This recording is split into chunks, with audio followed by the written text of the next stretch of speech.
कुंदन बाग हैदराबाद के सबसे महंगे एरियाज में से एक है। यहाँ के बड़े बड़े घर, सीनिक पार्क्स और ग्रीनरी लोगों को अपनी तरफ काफी अट्रैक्ट करते हैं। मगर क्या आप जानते हैं कि इसी एरिया में एक ऐसा घर भी है जिसके आसपास कोई भटकना भी नहीं चाहता। साजिद नाम का एक चोर कई दिनों से कुंदन बाग में बने एक घर पर नजर रख रहा था। वो काफी बड़ा था और साजिद को पता था कि कुंदन बाग में होने की वजह से उस घर में काफी अमीर लोग रहते होंगे जिनके पास खूब सारे पैसे और गहने भी मिलेंगे। पर उस बड़े से घर में ज्यादा चहल पहल नहीं थी। ना ही कोई वहां आता था और ना ही कोई वहां से जाता था। साजिद रोज घर से थोड़ा दूर खड़ा होकर अंदर रहने वाले लोगों की परछाई देखा करता था। वो ये नोटिस करता था कि आखिर घर में कौन कौन था और वो लोग रात में कितने बजे सोने चले जाते थे। साजिद ने एक रात उस घर में चोरी का प्लान बनाया। उस रात कुछ देर तक वो घर से दूर खड़ा रहा और लाइट बंद होने का इंतजार करता रहा। कुछ ही देर में पूरे घर की लाइट्स ऑफ हो गईं और साजिद पीछे वाली खिड़की से दबे पांव घर के अंदर घुस गया।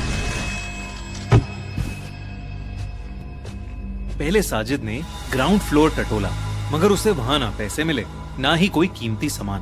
वो अभी नीचे वाले फ्लोर पर ही था कि तभी उसे किसी के चलने की आवाज आने लगी। वो जल्दी से ड्राइंग रूम में रखे एक पुराने कबर्ड में छुप गया और कबर्ड के दरवाजे के बीच से बाहर देखने लगा। उसने देखा कि एक औरत सीढ़ियों से उतरकर नीचे आ रही थी और वो धीमी सी आवाज में कुछ बड़बड़ा रही थी। वो औरत नीचे उतरकर कुछ देर सीढ़ियों के पास ही खड़ी रही और घर के मेन डोर की तरफ देखती रही। साजिद को उस औरत का चेहरा अब बिल्कुल साफ नजर आ रहा था। उसकी आंखों के नीचे बड़े बड़े काले धब्बे थे, मानो वो न जाने कितने दिन से सोई ना हो। उसकी स्किन बिल्कुल पीली पड़ी हुई थी और उसके चेहरे पर एक बहुत ही अजीब सी मुस्कुराहट थी। वो औरत किचन की तरफ मुड़ी और चुपचाप अंदर चली गई। साजिद कबर्ड से बाहर आया। उसने अपने बैग से एक चाकू निकाला और उसे हाथ में पकड़े हुए ऊपर जाने लगा कि तभी किचन से उस औरत की चीखने की आवाज आई। साजिद एकदम से डर गया और वो जल्दी से दबे पांव किचन की तरफ गया। उसने देखा कि वो औरत एक कोने में बैठी रो रही है और उसके हाथ में भी एक चाकू है और वो उस चाकू से जमीन पे कुछ खुरच रही है।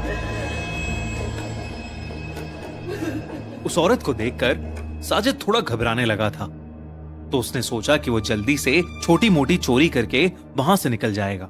साजिद सीढ़ियों के ऊपर पहुंचा ही था, उसने देखा कि एक औरत बेडरूम के दरवाजे के सामने खड़ी उसे देख रही थी। उस औरत का चेहरा बिल्कुल वैसा ही लग रहा था जैसा उसकी बूढ़ी मां का लग रहा था। उसकी भी आंखों के नीचे काले धब्बे थे। साजिद ने हाथ में पकड़ा चाकू उस औरत को दिखाकर डराने की कोशिश की, मगर उस औरत को कोई फर्क ही नहीं पड़ रहा था। अचानक ही वो औरत हंसने लगी और उसकी आंखें बिल्कुल काली पड़ गईं। वो हंसते हंसते बेडरूम के अंदर चली गई।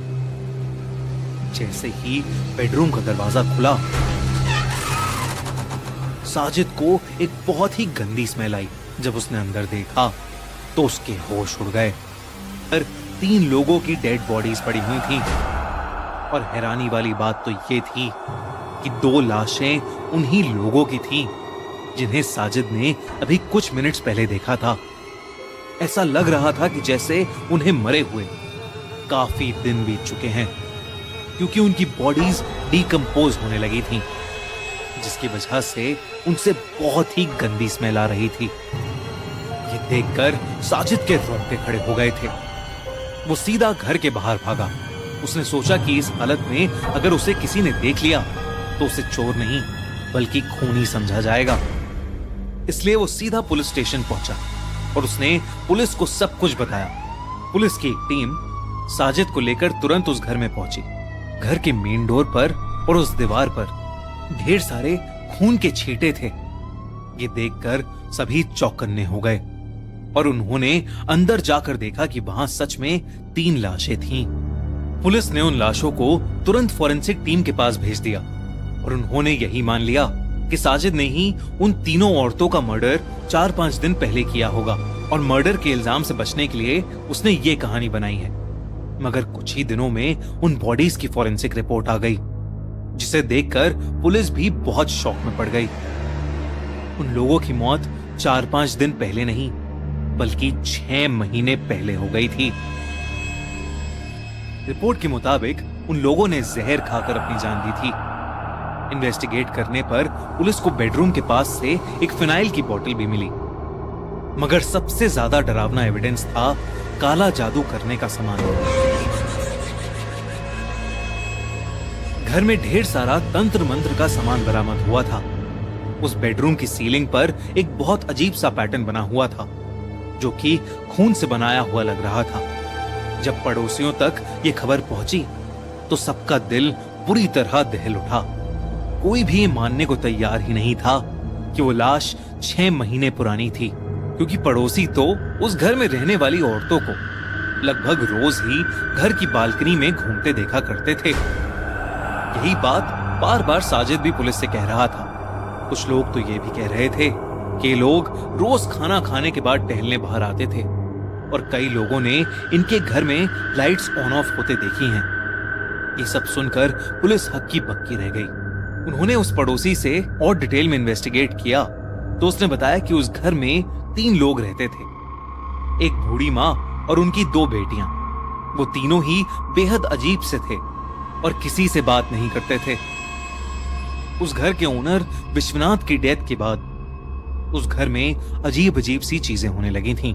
पुलिस ने अपनी फाइनल स्टेटमेंट में यही रिकॉर्ड किया कि उन तीनों लोगों की मौत 6 महीने पहले ही हो चुकी थी और उन तीनों की मेंटल स्टेट ठीक नहीं थी, जबकि नेबर्स और साजिद की स्टेटमेंट्स बिल्कुल अलग थी।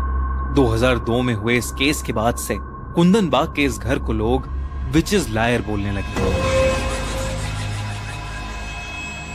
आज के समय में कई टूरिस्ट्स इस घर को देखने आते हैं और वो ये सोचने की कोशिश करते हैं कि आखिर इस घर में हुआ क्या होगा।